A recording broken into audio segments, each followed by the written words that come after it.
ውድቀታችሁን በሚፈልጉ ሰዎች እጅ ላይ አማኑኤል አይጣላችሁ። ጉድጓድ በሚቆፍሩላችሁ ክፉ ሰው እጅ ላይ እግዚአብሔር አይጣላችሁ። አንድ ጊዜ እጄ ላይ በገባ ብሎ ቀን በሚጠብቅልህ ክፉ ሰው እጅ ላይ አይጣል። ጠላት ዲያብሎስ እንቅልፍ የሌለው የ7500 ዓመት የተንኮልና የውጊያ ልምድ አለው። እኔና እናንተ ግን የ1 ዓመት እንኳን የጸሎት ልምድ የለንም። ሰኞ የጀመረውን ውዳሴ ማርያም ማክሰኞ ላይ ቢዚ ነን ብለን እንከርነዋለን። ሮብ ላይ እንደዛ እንለዋለን። የሆነ ቀን ትዝ ሲለን ወይ ህመም ሲሰማን እንገልጠዋለን። ኃጢአት በሰራንባት ምሽት ላይ ይጸጽተናል። ስናለቅስ ስናነባ እናድር ይሆናል። ሲነጋ ግን ለንስሐ ከመጣን እውነተኛ ክርስቲያኖች ነን ወገኖች። ሀገራችን ራሷ በማን ላይ ትውደቅ? ኑሯችሁ በማን እጅ ላይ ይውደቅ? ትዳራችሁ በማን እጅ ላይ ይውደቅ? የዘመመው ጎጇችሁ የሚስተካከለው ማን ላይ ሲወድቅ ነው? አቤት እግዚአብሔር ላይ መውደቅ ረፍት አለው። ለዚህ ነው በመዝሙር 90 ላይ በልዑል መጠጊያ የሚኖር አለ። ማንን ተጠግቶ የሚኖር? ለኢትዮጵያውያን ከእንግዲህ ስደቱን በቃ ይበለን። ለኢትዮጵያውያን ጦርነቱን እግዚአብሔር ከእንግዲህ በቃ ይበለን። ከእንግዲህ ለኢትዮጵያውያን መለያየቱን በቃ ይበለን። ጥላቻውን በቃ ይበለን። መከፋፈሉን መገዳደሉን እግዚአብሔር በቃ ይበለን። የሚዝትባችሁ ጥርስ የሚነክስባችሁ የሚያስፈራራችሁ ሰው አለ። ግድላችሁ እኔ የተያዝኩት በመድኃኒዓለም እጅ ነው በሉት። ጠላታችሁ በማን እጅ? ከያዘ በማይለቀው በማን እጅ? ካስገባ በማያስወጣው በማን እጅ? በማይጥለው በማን እጅ? በማይዝለው በማን እጅ?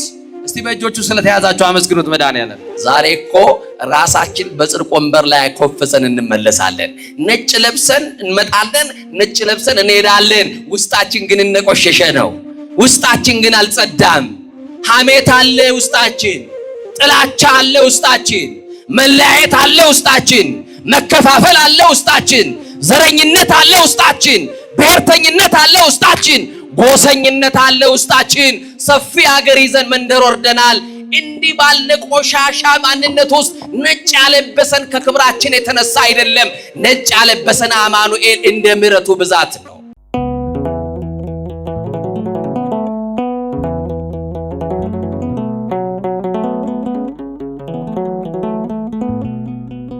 በስመ አብ ወወልድ ወመንፈስ ቅዱስ አሃዱ አምላክ ዘላለም ሥላሴ።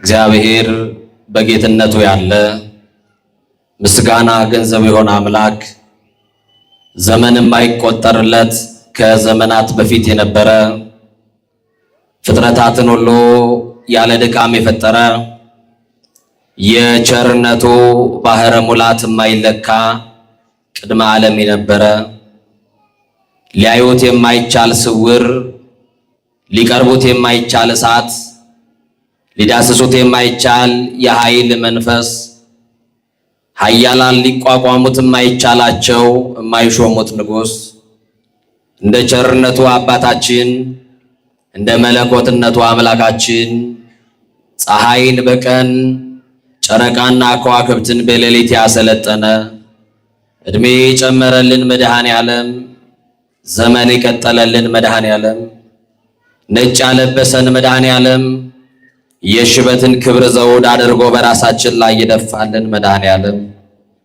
በማያኖሩ ሰዎች መካከል የሚያኖረን መድኃኔዓለም ወጥተን ስንገባ ተኝተን እስክንነሳ የማይለየን መድኃኔዓለም በአደባባይ የነበረው ታሪካችንን በጓዳ የከተተልን መድኃኔዓለም ገመና ሸፋኝ ጓዳ ከታች ከባት ያበሳ የሆነው የድንግል ልጅ አካላዊ ቃል ኢየሱስ ክርስቶስ ለስም አጠራሩ ክብርና ምስጋና አምልኮና ውዳሴ ለገናናው ስሙ ይሁን።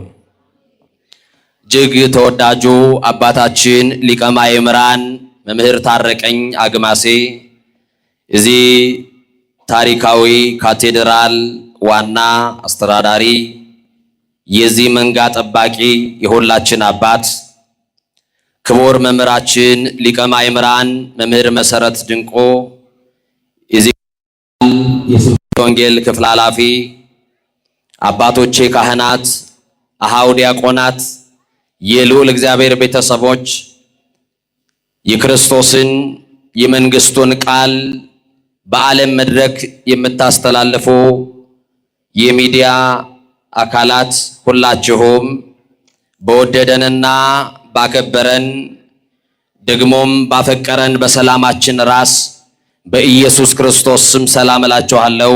እንደምን ዋላችሁ? እንደምን ሰነበታችሁ? እንደምን ቆያችሁ? ኃጢአት በደላችንን በምሕረቱ ከድኖ በይቅርታው አደባባይ ሸፍኖ ያቆመን አማኑኤል አምላካችን ለስም አጠራሩ ክብርና ምስጋና ለአምላካችን ይሆን። ለቃል ርደት ለሥጋ ምርገት መሰላል የሆነች የአዲስ ኪዳን ኪሩብ ከሰማይ የረቀቀች ዳግሚት ሰማይ በቀደመ ልመናዋ ፍጥረት የምታስምር አዛኝ የጻድቃን ወዳጅ የኃጥአን አማላጅ እናታችን መመኪያችን አማላጃችን በረሃብ ዘመን በልተን የጠገብንባት መሶባችን ድንግል ማርያም በጥማት ዘመን ጠጥተን የረካንባት ጽዋችን ድንግል ማርያም ልብሳችንም ጉርሳችንም ድንግል ማርያም ዘመዳችን ወገናችን ድንግል ማርያም የምንመካባት የመመኪያችን ዘውድ ድንግል ማርያም ዲያብሎስን ድል የነሳንባት የድል አክሊላችን ድንግል ማርያም የምንመረጎዝባት በጥራ ሃይማኖታችን ድንግል ማርያም ገነት መንግሥተ ሰማያት የገባንባት በራችን ድንግል ማርያም የሕይወት እንጀራ የቀረበባት አማናዊት መሶብ ድንግል ማርያም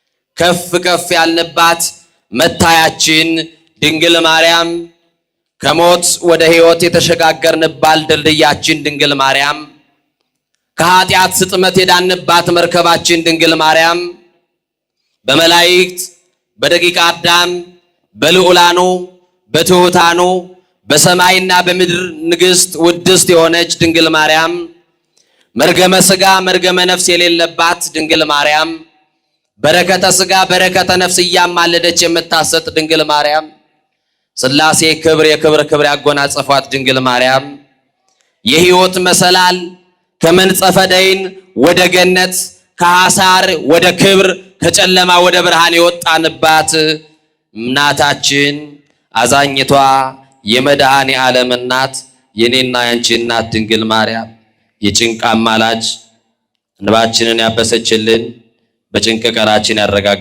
ያረጋጋችን ወላዲተ አምላክ ክብሯ ከፍ ያለ ነው፣ የገነነ ነው። አመስግኗት። እጃችሁ እንኳን ለማርያም እንዴት እንደሳሳ ባላቅም በጣም ሳስቷል። የምትወዷት በቀራንዮ አደባባይ እንደ ብራና ተወጥሮ የሞትን መግቢያ የሞትን ማሰሪያ የቆረጠልን የሞትን መውጊያ የቆረጠልን በከበረ ደሙ ፈሳሽነት የተቤዠን ከዘላለም ሞት ያስመለጠን አማኑኤል አምላካችን ለመድኃኔ ዓለም ክብር ይሁንለት። ከፍ አድርጋችሁ አመስግኑ። ማን የከበረ ይሁን? ማን ያውቃል? ወገኖቼ ዛሬ በዚህ ጉባኤ መድኃኔ ዓለምን የማንን ጥያቄ እንደሚመልስ ማን ያውቃል? መድኃኔ ዓለም ዛሬ ጥያቄያችሁን ዛሬ መልስ ሊመልስላችሁ በጓደኛ ተጠርታችሁ የመጣችሁ ትኖራላችሁ። ድንገት እግረ መንገዳችሁን የገባችሁ ተሳልሜ እመለሳለሁ ብላችሁ ድንገት የተቀመጣችሁ ትኖራላችሁ። የዘመናት ጥያቄን የሚመልሰው እግዚአብሔር የተዘበራረቁትን የኑሯችን ጉዳይ የሚሰበስብልን እግዚአብሔር እንደ ሰው የነገርነውን አይደለም። ዝምታን የሚሰማው እግዚአብሔር በዝምታችሁ ውስጥ ያለውን ጩኸት መድኃኔዓለም ይስማ። ለሰው ያልነገራችሁትን ለሰው ያላማከራችሁትን በር ዘግታችሁ የምታለቅሱበትን ማንም የማያውቅልን ጉዳይ መድኃኔዓለም ያውቃል። ለብቻችን የምንጨናነቅበትን ጉዳይ ጣራ እየቆጠርን የምናድርበትን ጉዳይ አማኑኤልና እኛ እንተዋወቃለን። እንዴት አይነት የመከራ ሌሊት እንደምናሳልፍ እንዴት አይነት የኑሮ መንገሽገሽ ውስጥ ኑሮ እንዳንገሸገሸን ወጥቶ መግባቱ እንደሰለችን እንዴት አይነት አጣብቅኝ ሕይወት ውስጥ እንዳለን ሰው ያውቅልንም። ማን ግን ያውቃል? ስልጣን የማይፈታውን የሚፈታው መድኃኔዓለም፣ ገንዘብ የማይፈታውን የሚፈታው መድኃኔዓለም፣ ቤተ ዘመድ ተሰብስቦ የማይፈታልንን የሕይወታችንን እንቆቅልሽ የሚፈታ እግዚአብሔር፣ ድብቅ ጸሎታችንን የሚያውቅ እግዚአብሔር እምቅድመ ህሊና ኩሎ ያምር የተባለ እግዚአብሔር ከሐሳብ አስቀድሞ የሚያውቀው እግዚአብሔር ዛሬ ማን ያውቃል የማንን ቋጠሮ እንደሚፈታ? ዛሬ ተረኛው ማን ይሆን? የዘመናት ጥያቄን በቅጽበት የሚመልሰው እግዚአብሔር ለጥያቄያችን መልስ የሆነው አማኑኤል ዛሬ ነገራችንን በሱ አስደግፈን መልስ አልባ የሆነው ጥያቄያችን መልስ አግኝቶ በደስታ ወደ ቤታችን እንድንሄድ መድኃኔዓለም ይርዳን። ሊቃውንት ለአእምሮ ዋዘኞች ለጆሮ እግዚአብሔር ደግሞ ለልብ ይናገራል። ሊቃውንት ለአእምሮ ከነገሩን ዋዘኞችም ለጆሮ ካወሩልን የልብ ወዳጃችን እግዚአብሔር ለልባችን የሚነግረን ይበልጣል። ከአለት በላይ የጠነከረው ልባችንን በፍቅሩ መዶሻ ሰብሮ የሚረባንን የሚጠቅመንን የሚያስተምረን እግዚአብሔር እናንተን አስቀምጦ ከሁላችሁ የማንሰውን እኔን ታናሹን ከፊታችሁ አቆሞ የረቀቀውን አጉልቶ የራቀውን አቅርቦ ምስጢር ገልጦ ጌታ መንፈስ ቅዱስ ሁላችንንም ያስተምረን። የትምህርታችን መነሻ የምናደርገው በአንደኛ ዜና መዋዕል ምዕራፍ 21 ቁጥር 13 ላይ ያለውን መለኮታዊ ሐሳብ በማንሳት ይሆናል። ቃሉ እንዲህ ይላል፣ ምሕረቱ ብዙ ነውና በእግዚአብሔር እጅ ላይ ልውደቅ ይላል። እስቲ ከኔ ጋር በሉ፣ ምሕረቱ ብዙ ነውና በሉ። በጣም ብዙ ህዝብ ነው ያለውና እንደው አስቸገረን እንዳትሉ በማርያም እህቶች እስቲ እናንተ እስቲ በሉ ቀደሙና፣ ወንዶች ዝም በሉ። ምሕረቱ ብዙ ነውና፣ አያችሁ እንደ ንብ ነው ድምጻቸው፣ እንዳትበለጡ ኋላ እናንተ ስሙ በደንብ። ምሕረቱ ብዙ ነውና በሉ እስቲ። በእግዚአብሔር እጅ ላይ ልውደቅ። ምኑ ብዙ ነውና? እሺ ወንድሞቼ ቀጥሉ። ምሕረቱ ብዙ ነውና። አረ እነሱ በለጠ መሰለኝ። አዳላ እንዳትሉኝ። ምሕረቱ ብዙ ነውና በእግዚአብሔር እጅ ላይ ልውደቅ። ምኑ ብዙ ነውና? ከወደቅን በማን እጅ መውደቅ ይሻለናል? ውድቀታችሁን በሚፈልጉ ሰዎች እጅ ላይ አማኑኤል አይጣላችሁ። ጉድጓድ በሚቆፍሩላችሁ ክፉ ሰው እጅ ላይ እግዚአብሔር አይጣላችሁ። አንድ ጊዜ እጄ ላይ በገባ ብሎ ቀን በሚጠብቅልህ ክፉ ሰው እጅ ላይ አይጣል። ከወደቅን የማን እጅ ይሻለናል? ብንወድቅ የሚያነሳን የማን እጅ ብቻ ነው? ለመውደቅ ስንፍገመገም የሚደግፈን ማን ብቻ ነው? የዘመመው ጎጇችንን ያቆመልን ማን ብቻ ነው? በፈረሰው ቅጥራችን ላይ ሙሉ ሆኖ የሚቆምልን ማን ብቻ ነው? ኧረ አማኑኤል ነው። ክብር ለስሙን መድኃኔዓለም ብቻ። ይሄንን ቃል የተናገረው ልበ አምላክ ቅዱስ ዳዊት የተናገረው ቃል ነው። ዳዊት ባለ አእምሮ ነው። ዳዊት መንፈሰ ጠንካራ ነው። እግዚአብሔር እንደ ልቤ ያለው ነው ዳዊት። ይገርማችኋል፣ ዳዊት እንደኔና እንደናንተ አጉረምራሚ አይደለም። አምልኮ ያውቃል ዳዊት። ለማን እንደሚንበረከክ ለማን እንደሚገዛ ጠንቅቆ ያውቃል። ወገኖቼ ዛሬ እኔና እናንተ ለሁለት አምላክ ለሁለት ጌታ እንበረከካለን። አንዱ እግዚአብሔር ነው፣ ሌላኛው ገንዘብ ነው። አንዱ እግዚአብሔር ነው፣ ሌላኛው ስልጣን ነው። አንዱ እግዚአብሔር ነው፣ ሌላኛው ዝናችን ላይ ነን። ወገኖቼ የተደገፋችሁት ሁሉ የሸንበቆ ክምር ነው። ተንዶ ሳይሰብራችሁ ተንዶ ሳይጎዳችሁ የተደገፋችሁትና የያዛችሁትን ነገር ለቃችሁ አማኑኤል ላይ ብቻ ተደገፉ። ማን ያስደግፋል? ኧረ ንገሩኝ፣ ማን ያስደግፋል? ብትደገፉት ክንዱ የማይዝል ማን ብቻ ነው? ኧረ ለአማኑኤል ክብር ይሁንለት ለመድኃኔዓለም እሱ ብቻ። እና ወገኖቼ ቅዱስ ዳዊት እንዲሁ አይደለም ባለ አእምሮ ነው ያልኳችሁ። መሽቶ ሲነጋ በእግዚአብሔር ፊት አያጉረመርምም። እናቶቼ ንገሩኝ፣ ዛሬ መሽቶ ሲነጋ ኪዳን እየሄዳችሁ መንገድ ላይ ከሰዎች ጋር ስትገናኙ እንዴት አደርሽ ወይዘሮ ገሌ ስትባል እግዚአብሔር ይመስገን እንላለን አይደል? ግን ቀጥለን ደግሞ የምናቀርባት ደግሞ ሮሮ አለች አይደል? ባክሽ ሌሊቱን ሲቆርጠኝ ሲፈልጠኝ አደረ እንላለን አይደል? ምን አዳር አለ ብለህ ነው? ይኸው ሌሊቱን እኮ ነው እንዲሁ ነው የነጋልኝ እንላለን። ግድ የለም ስትገላበጥ ብታድርም ሌሊቱን ያነጋልህ ማን ብቻ ነው? ሲቆረጥምም ሲፈልጥም ብታድር ሌሊቱን ለሞት ያላደረገብህ ደግፎ ያነሳ ማን ነው? ለዚህ ነው ልበ አምላክ ቅዱስ ዳዊት እንዲህ አለ፣ አንሰ ሰከብኩ ኖም ኮተንሳይኩስመ እግዚአብሔር አንሳኒ ይላል። ጠዋት ተነስቶ በማለዳ እግዚአብሔር ላይ አያጉረመርምም። እንዲህ ነው የሚለው። እንዴት እንደተደግፎ እንደተነሳ ያውቃል። ታውቃላችሁ እንዴት እንደተኛችሁ፣ ግን እንደተነሳችሁ አታውቁም። በእንቅልፍ እንዴት አይነት ዓለም ውስጥ እንደነበራችሁ አታውቁም፣ አታስተውሉም። ደግፎ ያነቃችሁ ማን ነው? ወጣችሁ ለመግባታችሁ ዋስትናችሁ ማን ነው? ተኝተን ለመነሳታችን ዋስትናችን ማን ነው?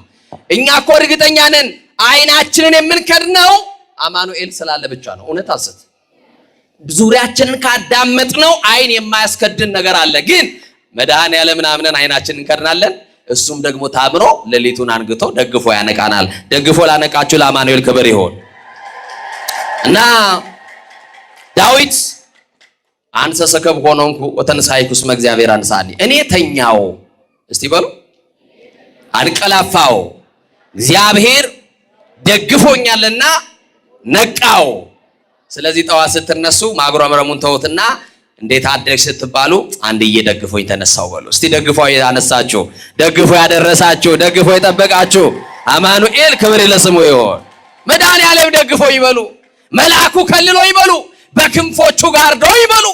ሰዎች ሲጠይቋችሁ አንዳንድ ጊዜ እኮ ይሞታሉ ብለው የሚወራረዱብን ሰዎች አሉ። ይሄንን ዓመት አያልፍም ብለው የሚወራረዱብን ሰዎች አሉ። እኔ ከመወረውረው ካመለጠ ብለው የሚዝቱብን ሰዎች አሉ። ይኸውላችሁ እንደ ገዳዮችማ ቢሆን ተገድለን አልቀናል። እንደማን ግን አለን? እንደማቸርነት አለን። ባለ ብዙ ምሕረት በሆነው በእግዚአብሔር እጅ ላይ ስለተደገፍን በሱ እጅ ላይ አለን። ወገኖቼ ቅዱስ ዳዊት ይሄ ብቻ አይደለም፣ እግዚአብሔር ኃጢአትን ይቅር የሚል ከባቴ አበሳ ገመና ሸፋኝ ነውርን የሚከድን እንደሆነ ሲገባው ብፁዓን ለተሐድገሎሙ ኃጢአቶሙ እያለ በእግዚአብሔር ፊት እንዲህ ይናገራል። ኃጢአታቸውን ይቅር ያላቸው ሰዎች ብፁዓን ናቸው።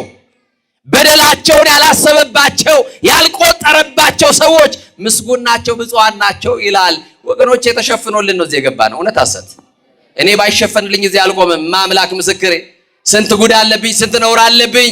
ነውሬን ከድኖ በምሕረቱ ግን ያቆመኝ አማኑኤል ነው። ዳዊት ይሄ ሲገባው እንዲህ አለ።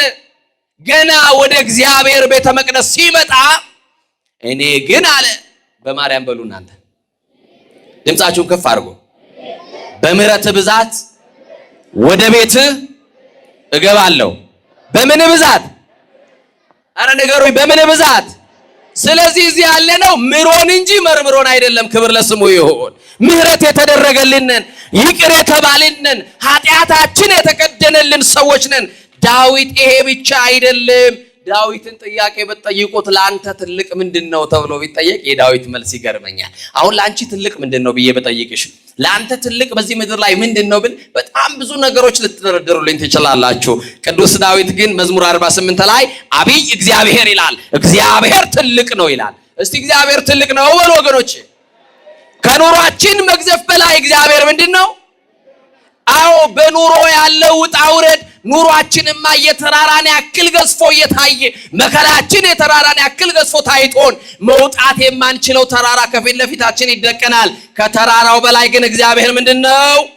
ከኑሯችን በላይ ማን ትልቅ ነው? እግዚአብሔር ትልቅ ነው። ትልቁ እግዚአብሔርን ይዛችሁ ምን ታጣላችሁ? ከትልቁ ከእግዚአብሔር ጋር ተጣብቃችሁ ምን ይጎድልባችኋል? አማኑኤልን ይዛችሁ መድኃኔዓለምን ይዛችሁ የሁሉ ባለቤት ላይ ተደግፋችሁ የሁሉ ባለቤት ጋር እየተንበረከካችሁ ምን ታጣላችሁ? ምን ይጎልባችኋል? ወገኖቼ እና ይገርማችኋል። ዳዊት ደግሞ እንደ ዳዊት ኃጢአቱን በእግዚአብሔር ፊት የሚያምን ደግሞ የለም። ኃጢአትን በእግዚአብሔር ፊት እንደ ዳዊት የሚያምን የለም። እንዲህ ይላል፣ አቤቱ እንደ ቸርነት መጠን ማረኝ ይላል። እንደምን መጠን? እንደምን መጠን? እንደ ቸርነት መጠን ማረኝ፣ መተላለፌን ደምስስልኝ፣ አንተን ብቻ በደልኩ፣ በፊትህም ክፉ ስራ ሰራው እያለ በእግዚአብሔር ፊት ለፊት ኃጢአቱን ያምናል። ዛሬ እኮ ራሳችን በጽድቅ ወንበር ላይ ኮፈሰን እንመለሳለን። ነጭ ለብሰን እንመጣለን፣ ነጭ ለብሰን እንሄዳለን። ውስጣችን ግን እንደቆሸሸ ነው።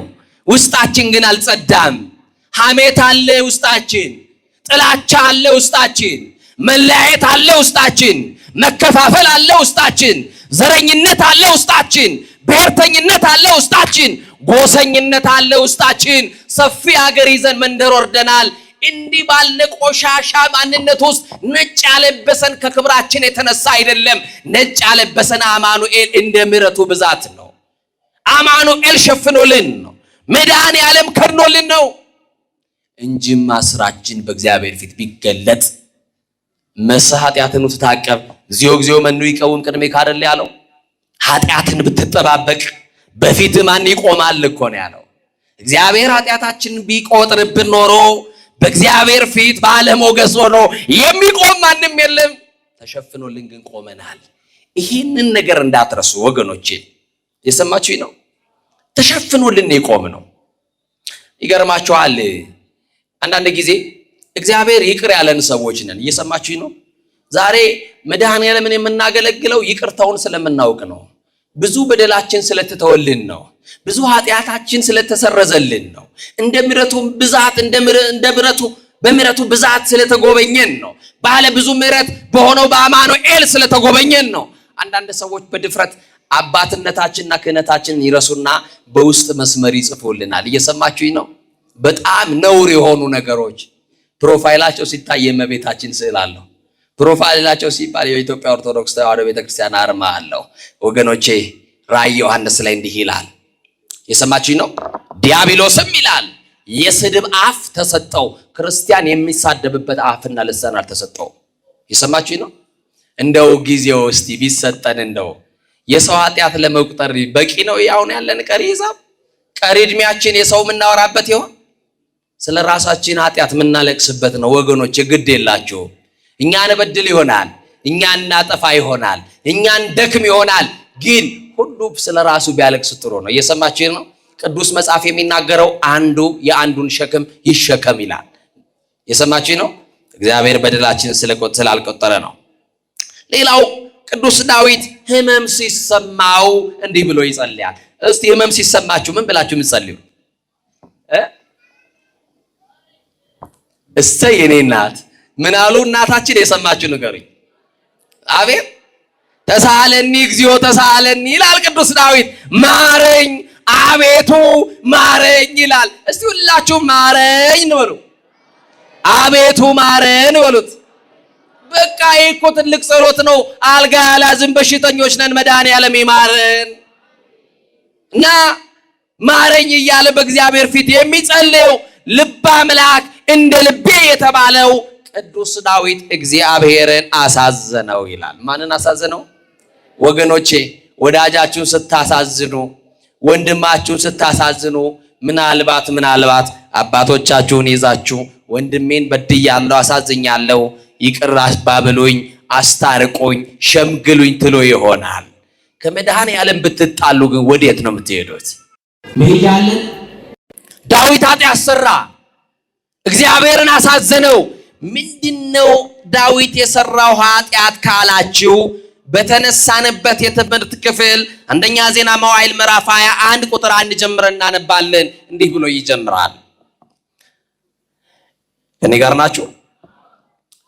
ሰይጣን በእስራኤላውያን ላይ ተነሳሳ ብሎ ይጀምራል። የታባቱ የመናት እስቲ ጥሩት። ሰይጣን በሉ እስቲ። በእስራኤላውያን ላይ ምን ነው ጥሩት ስላልኩ ፈራችሁ እንዴ? በእስራኤላውያን ላይ ተነሳሳ። ልክ ዛሬ በኢትዮጵያውያን ላይ እንደተነሳሳው ማለት ነው። ልክ በአንድነታችን ላይ እንደተነሳሳ፣ በአብሮነታችን ላይ አመር ሊበትን እንደተነሳው፣ ሊከፋፍለን እንደተነሳው፣ ሊነጣጥለን እንደተነሳው፣ ፓርቲሽን እያካፈለ እንዳጣላን፣ ቋንቋችንን ሊያደበላልቅብን። ዛሬ ኢትዮጵያውያን የድሮ ኢትዮጵያውያን ነን። የድሮ ነው ፍቅራችን፣ የድሮ ነው መተማመናችን፣ የድሮ ነው መዋደዳችን። እንደ ድሮ ጎረቤት ሄዳችሁ ቁርስ ትበላላችሁ? የአንዱ ጎረቤት ቁርስ ከተበላ የሌላኛው ቤት ምሳ የሚበላበት ኢትዮጵያ እኮ ነበረ። በር ዘግቶ መብላቱን ማን አስተምሮ ነው ኢትዮጵያውያን? ሻክቶ የሚደፋ እህል ላይ ስስታም ያደረገን እንዴት ያለው አጋንንት ቢያገኘን ነው ወገኖች። እና ወገኖቼ ሰይጣን በእስራኤላውያን ላይ ተነሳሳ ካለ በኋላ ዝቅ ብላችሁ ስታነቡ ዳዊትንም ቀሰቀሰው ይላል። ልብ አድርጉ። ማንን ቀሰቀሰው? ማንን ቀሰቀሰው? ዳዊትን ቀሰቀሰው። በትጋት እያገለገለ ያለውን ለጥፋት ይቀሰቅሳል። ሰይጣን ክፉ ነው። ታማኙን ለተንኮል ይቀሰቅሰዋል፣ ለአድማ ይቀሰቅሰዋል። ሰይጣን ክፉ ነው። ጻድቁን ለዝሙት ይቀሰቅሰዋል። ሰይጣን ክፉ ነው። አሁን በዚህ መድረክ ላይ ስለ ሰይጣን እውቅና እየሰጧችሁ እንዳልሆነ ትረዱኛላችሁ። ሰማችሁኝ አይደል? አሁን ሰይጣን ሲባል የት አባቱ እኔ የገሌ ልጅ ብላችሁ ነው የምትፎክሩት አይደል? ሰይጣን ሲባል እኔ የማርያም ልጅ እኔ ገልዬ ልጅ በቃ በባዶ ፉከራ ደርግ ትቶት በሄደው በአብዮቱ ዘመን ፉከራ ሰይጣን አይገለበጥም። ሰይጣን የሚገለበጠው ሰይጣን የሚሸነፈው በአምልኮ በመድኃኔዓለም ፊት ለፊት ስንንበረከክ ነው። ለማ ስንንበረከክ? ለማ ስንንበረከክ? ለሥላሴ ስንንበረከክ።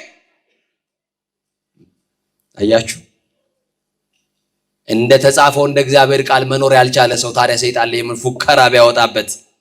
በቴሌቪዥን መስኮቶች እያየን ዛሬ ውጉት እየተባለ ወጋ ነው እንደሚባል የሚወጋ ነገር የለም። እየሰማ ነው አይደል? አዎ ዳዊት ብርቱ ነው። ዳዊት እግዚአብሔር የወደደው እንደ ልብ የተባለ ሰው ነው። የሰይጣን ዓላማ ምንድነው ካላችሁ ዳዊትን የቀሰቀሰው ለምንድነው ካላችሁ ከእግዚአብሔር ጋር ሊያጣላው። የሰማችሁ ነው አይደል? ሊያጣላው የወንድሞች ከሳሽ የተባለው አቧላ ሐሰት የተባለው ሰይጣን ምንም እውነት የሌለበት የሐሰት አባት ሰይጣን ዳዊትን ቀሰቀሰው። ለርኩሰት ይቀሰቅሳል፣ ለዝሙት ይቀሰቅሳል፣ ሰው ለመግደል ይቀሰቅሳል፣ ለሐሜት ይቀሰቅሳል፣ ለጥፋት ይቀሰቅሳል፣ ለስርቆት ይቀሰቅሳል። ብቻ ዳዊትን ቀሰቀሰው። በጆሮው የሆነ ነገር ሹክ አለው። የሰማችሁ ይናር በሉቃስ ወንጌል ምዕራፍ 19 ላይ በጣም የሚገርመኝ ቃል አለ። የክብር ባለቤት ለስም አጠራሩ ክብር ምስጋና ይግባውና አምላካችን መድኃኒታችን ኢየሱስ ክርስቶስ ደቀ መዛሙርቱ ተኝተው ያለ ቀሰቀሳቸውና እንዲህ አላቸው። ከኔ ጋር ናችሁ? ሰይጣን እንደ ስንዴ ሊያበጥራችሁ ለመነኝ አላቸው። ማን? ፈራችሁ አይደል? አይዟችሁ። የመድኃኔዓለም ልጅ ደግሞ ምን ይፈራል? እስቲ ሰይጣን በሉ። እንደ ስንዴ ሊያበጥራችሁ ለመነኝ፣ እኔ ግን በሉ እምነታችሁ እንዳይጠፋ ከለከልኩላችሁ። አሁንም አበጣሪውን መንፈስ ይከልክልልን። የዝሙቱ ሰፌር ላይ እንዳያበጥረን ይከልክልልን። የክፋቱ ሰፌር ላይ እንዳያበጥረን ይከልክልልን። የአድማ ሰፌር ላይ እንዳያበጥረን ይከልክልልን። የተንኮል ሰፌር ላይ እንዳያበጥረን አበጣሪውን መንፈስ ይከልክልልና። ስንዴ እንዴት እንደሚበጠር እናቶቼ ታውቃላችሁ አይደለ? እንዴት የታደረሳችሁ እንደምትመልሱት መከራውን አሳይታችሁ እንደምትመልሱት ሰፌር ላይ ታውቁታላችሁ። ይኸው ሰይጣን ዛሬ እንደ ስንዴ እያበጠረን ነው። የዝሙቱ ሰፌር ላይ ወጣቶች ንስሐ ግቡ። ሰይጣን የአድማ የምቀኝነት የተንኮል የስም ማጥፋት ሰፌር ላይ እያበጠረን ነው። አንዳንድ ጊዜ ለእምነታችን የተሟገትን እየመሰለን አባቶችን ሁሉ በድፍረት የምንሳደብ ደፋሮች አድርጎናል ሰይጣን።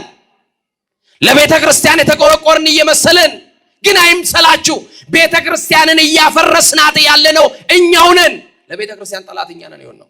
ሰድቦ ለሰባዳቢ እየሰጠን ያለነው ቤተ ክርስቲያን እኛ ነን። ኃጢአት ስንሰራ በደል ሲንሰራ ወደ ካህናት ጋር እንሄዳለን ራሳችን ልናሳይ። ለአንድ አባት ንስሐ ነግራችሁት ያ አባት እስኪሞት ድረስ በልቡ ይዞ በልቡ መቃብርነት ኃጢአታችሁን በሆዱ መቃብርነት ቀብሮ ይሞታል። የሰማችሁ ነው አይደል?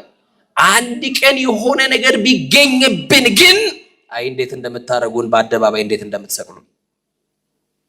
እግዚአብሔር አይቶ ማለፍን ያድለን፣ ሰምቶ ማለፍን ያድለን፣ ሰምቶ መቻለን ያድለን። ወገኖቼ ትዕግስተኞች ያድርገን እና ዳዊትን ቀሰቀሰው። አሁን በዚህ ውስጥ የስንት ዓመት የጸሎት ልምድ እንዳላችሁ ጥያቄ ጠይቃቸዋለሁ። መልሱን መልሱ ራሳቸው። ንስሐ ከገባሽ ስንት ዓመት ሆነሽ? መቁረብ ከጀመርክ ስንት ዓመት ሆነክ? ቤተ መቅደስ ገብተህ ማስቀደስ ከጀመርክ ስንት ዓመት ሆነ? ሰዓታት መቆም ከጀመርክ፣ ማይሌት መቆም ከጀመርሽ፣ ኪዳን እያስቀደሽ የኪዳኑን ጸሎት ከተካፈልሽ ስንት ዓመት ሆነሽ? ጫማ ወልቆም ቤተ መቅደስ ከገባ ስንት ዓመት ሆነ? ሰይጣን የ7500 ምናምን ዓመት የውጊያ የተንኮል የክፋት ልምድ አለው። አሁን ማወራላችሁ እንደ ተራ የምታዩትን የሰማችሁኝ ነው። የስንት ዓመት ከቆጠራችሁት አዳምና ሔዋንን ካሳሳተበት የ7500 ዓመት የውጊያ የበረቱትን እንዴት አድርጎ እንደጣለ እናውቃለን። ታማኞቹን እንዴት አድርጎ እንደጣለ እናውቃለን። ደግሜ የምነግራችሁ እውቅና ለመስጠት አይደለም። አንቺ የ2 ዓመት እንደው የጸሎት ልምድ አለሽ ወይ ነው ሰይጣን ላይ። አንተ ትጋሃ ሌሊት አለ ወይ?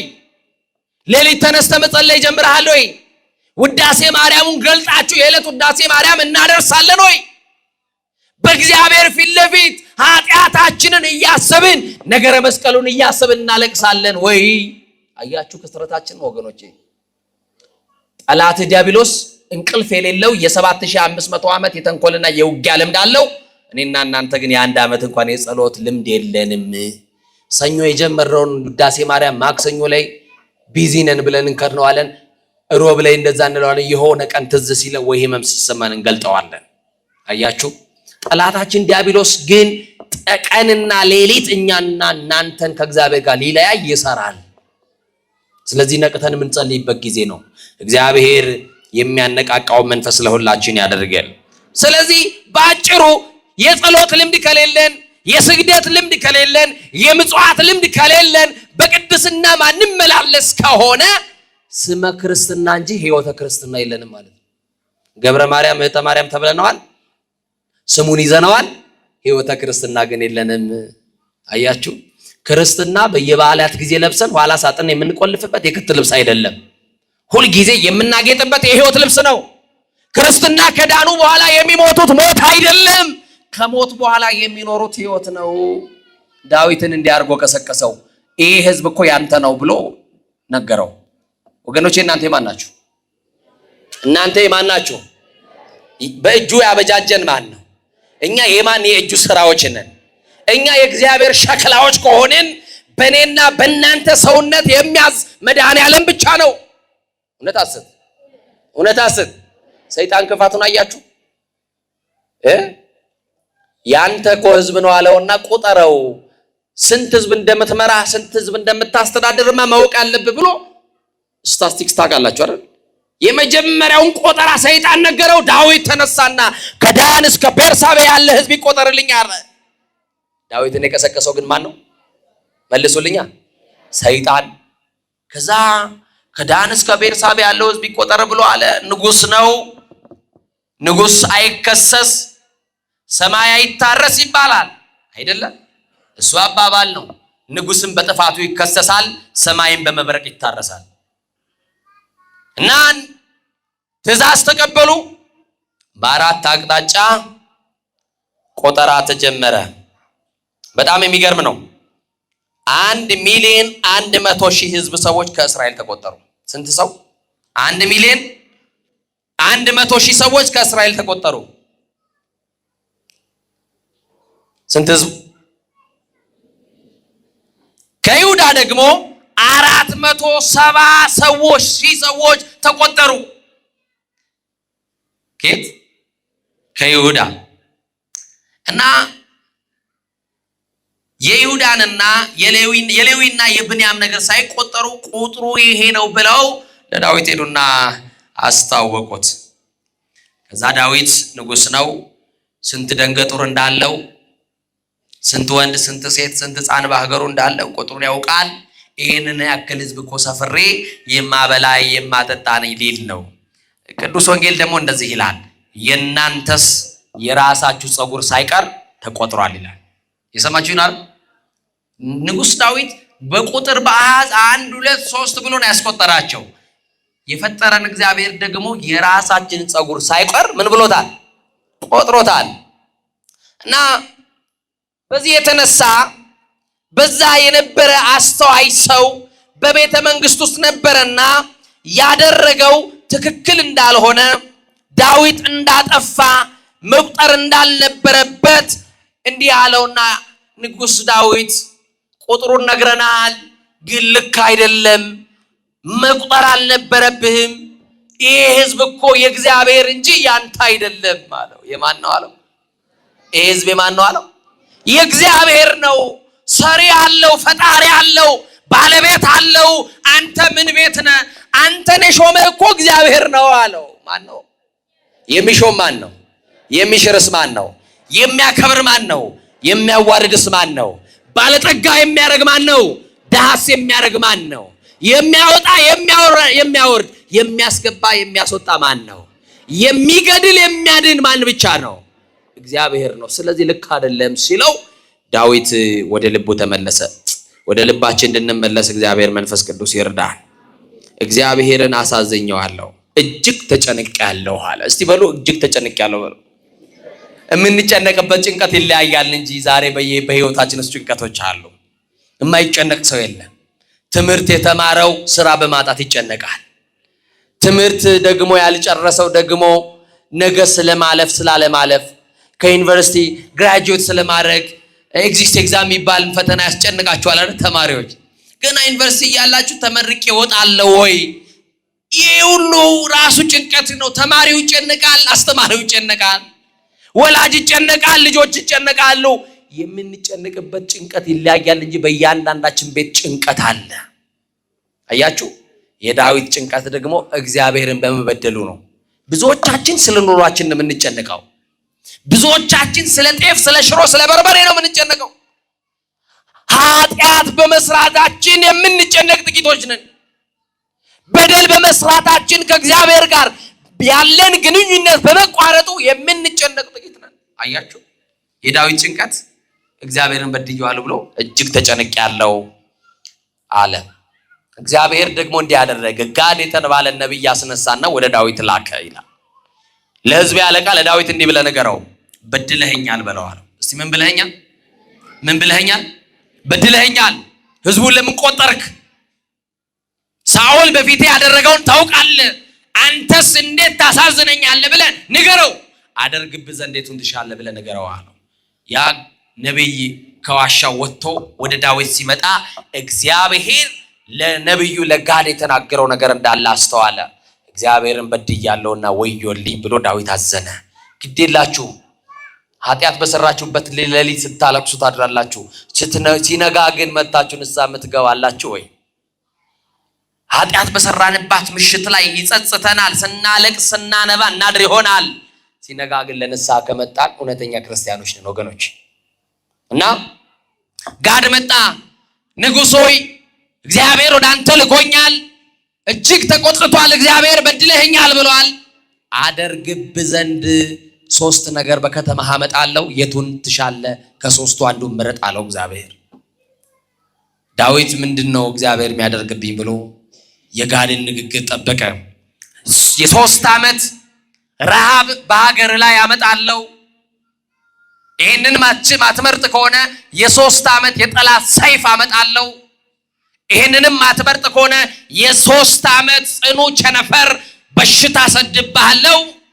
ከነዚህ ከ3ቱ አደርግብህ ዘንድ የቱን ትሻለህ? ምረጥ አለው። የቱን እንችለዋለን ምዕመናን? አሁን ዛሬ በአመፅ ላይ አመፅ፣ በኃጢአት ላይ ኃጢአት እየደረብን፣ በርኩሰት ላይ ርኩሰት እየጨመርን እግዚአብሔር አደርግባችሁ የቱን ትሻላችሁ ቢለን የቱን እንላለን? ረሃቡን እንችላለን ወገኖቼ? ግዴላችሁ መልሱ። እንችላለን ወይ? ያውም ከእግዚአብሔር የታዘዘውን ማን ይመልሰዋል ወገኖቼ? ማንም አይመልሰው። በሽታ ቢመጣ ከእግዚአብሔር ማን ይችለዋል? የዓለም ጠቢባን ቢረባረቡበት ከእግዚአብሔር የታዘዘውን ሰው አይፈውሰው። ቸነፈር ታዘዘ፣ ጦርነት ታዘዘ፣ የጠላት ሰይፍ፣ ጽኑ የሆነ የጠላት ሰይፍ አለ። ዳዊት 3ቱንም አልመረጠም። እንዲህ ብሎ አለ፣ እግዚአብሔር መሐሪ እንደሆነ ያውቃል። ወመኑ መሐሪ ዘከማከ የተባለ እንዳንተ ያለ መሐሪ ማን ነው የተባለው? እግዚአብሔር ባለ ብዙ ምሕረት እንደሆነ ያውቃል። እስቲ ባለ ብዙ ምሕረት ነው በሉ መድኃኒዓለም። ግነዩ ለእግዚአብሔር እስመ ኄር እስመ ለዓለም ምሕረቱ ቸር ነውና ምሕረቱ ለዘላለም ነውና አለ። ቸር ነው በሉ መድኃኒዓለም። ምሕረቱ ለምንድን ነው ይላል? ለዘላለም ይሆን። ለዘላለም በየጊዜው ይቅር የሚል በየሰዓቱ በደልን የሚተው እግዚአብሔር ነው። እና ዳዊት እንዲህ አለ፣ ቸነፈሩንም በሽታውንም ጦርነቱንም ረሃቡንም የቱንም አልመርጥም፣ ምሕረቱ ብዙ ነውና በእግዚአብሔር እጅ ላይ ልውደቅ፣ በሰው እጅ ግን አልወድቅም አለ። የዳዊት ምርጫ ማን እጅ ላይ መውደቅ ነው? ሀገራችን ራሷ በማን ላይ ትውደቅ? ኑሯችሁ በማን እጅ ላይ ይውደቅ? ትዳራችሁ በማን እጅ ላይ ይውደቅ? የዘመመው ጎጇችሁ የሚስተካከለው ማን ላይ ሲወድቅ ነው?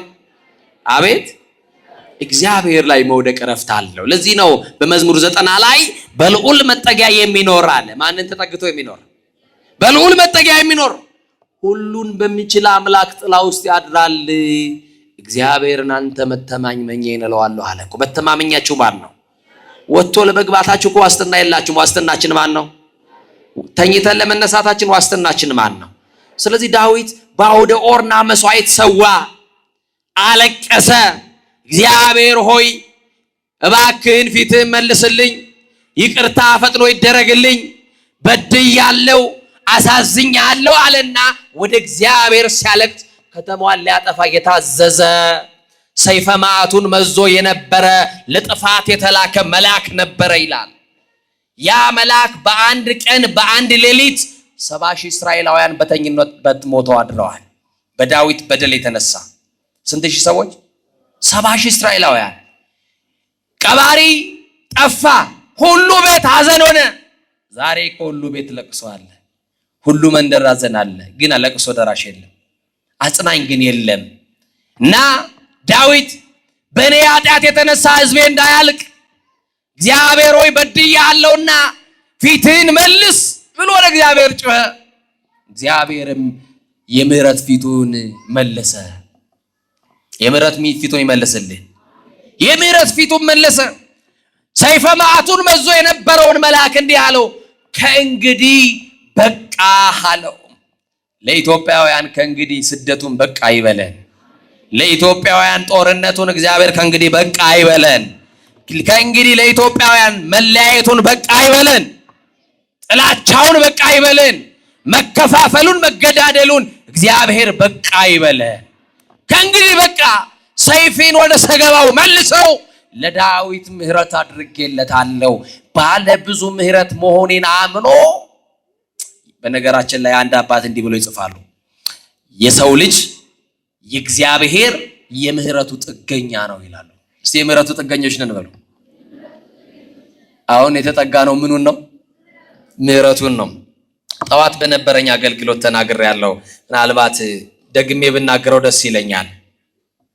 ቅዱስ ጴጥሮስን ታውቃላችሁ? ሊቀ ሐዋርያት ታውቁታላችሁ? ሊቀ ሐዋርያት ቅዱስ ጴጥሮስ በረከቱ ይደርብን።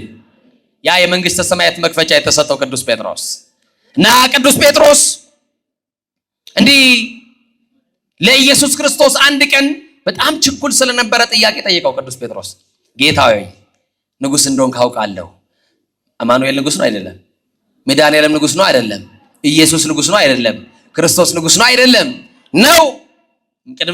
በጣም የሚገርማችሁ ቅዱስ ዳዊት እግዚአብሔር እሰ ንጉሥ ውእቱ እምቅድመ ዓለም፣ እግዚአብሔር አስቀድሞ ከዓለም አስቀድሞ ንጉስ ነው ብሎ ይናገርለታል። ንጉስ ነው።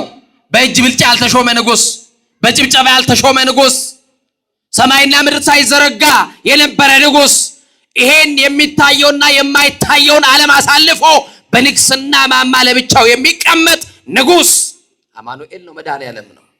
እና አማኑኤል የኔ ጌታ ንጉስ እንደሆንክ አውቃለሁ። እኔ የማውቃቸው ነገስታቶች ደግሞ ቤተ መንግስት አላቸው፣ ዙፋን አላቸው፣ ወንበር አላቸው። አንተ የተቀምጠ ነው ቆይ ዓለምን የምትገዛው ብሎ ጴጥሮስ ጠየቀው ጌታ። የጴጥሮስ ጥያቄ ትክክል ነው። ጠየቀው በቃ ጌታ። ጴጥሮስ እኔ ዓለምን የት እንደማስተዳድር ብነግርህ ትገረማለህ፣ ና ላሳይ አለውና መድኃኒዓለም እጆቹን ዘረጋ። የይቅርታ እጁን ይዘርጋልን፣ የምህረት እጁን ይዘርጋልን፣ የሰላም እጁን ይዘርጋልን፣ የበረከት እጁን ይዘርጋልን። ዘረጋለት ለጴጥሮስ እጆቹን እና እጁን ዘረጋና ወደ እጄ መዳፍ ተመልከት አለው። በአጭር ቁመት በጠባብ ደረት በስጋ ማርያም የተገለጠው አንድዬ አማኑኤል ጎንበስ ብሎ ወደ እጆቹ መዳፍ ሲመለከት ዓለምን በሞላ አየ። እስክሪፕቶ በሰጣችሁ በእጃችሁ ላይ ወርልድ ማፕ ወይም አፍሪካ ማፕ በስዕል በካርታ አሳዩኝ ብላችሁ እጃችሁ ይበቃል? ለስዕል እንደው ይበቃል? አይበቃም። ምናልባት የኢትዮጵያን ካርታ ሳነሳችሁ እንደው ጂኦግራፊ በደንብ ጎበዝ የሆናችሁ ሰዎች አይደለ ታሳዩኝ ይሆናል እንደው። ከዛ ውጭ አይሆንም።